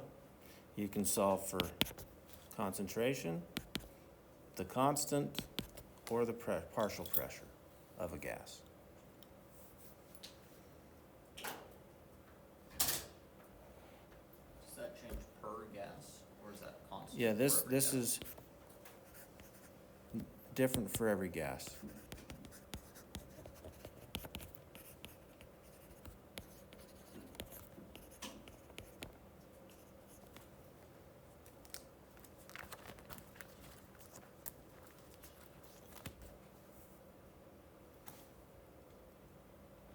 So let's do an example.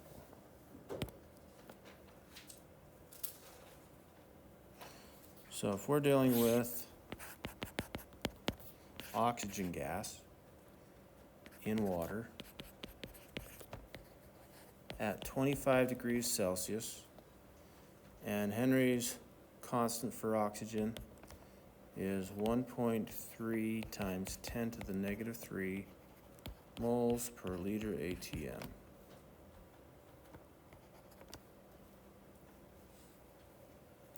We want to know what the partial pressure of oxygen is.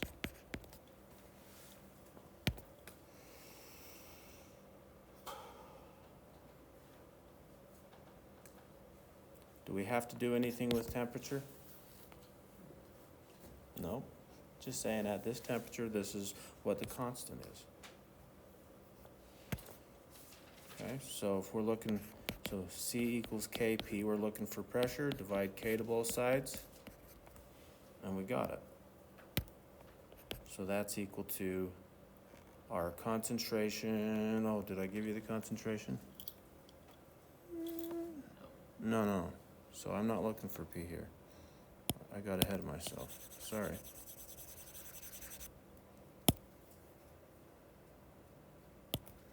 The partial pressure of oxygen is 0.21 ATM. We want to know what the concentration of oxygen is. C equals Kp. So the constant is 1.3 times 10 to the negative 3. Don't forget to write the units to make sure we have it right. Multiplied by the pressure, which is 0.21 ATM. And if it wasn't ATM, units would not cancel. And we get the concentration is 2.73 times 10 to the negative 4 molar.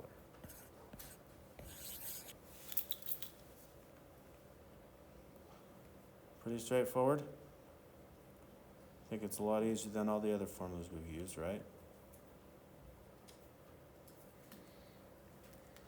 So you're also given that formula. And of course, we could do another one. We could solve for K or solve for P, right? Does anybody want to do another example? If you do, let me know. Otherwise, we're done.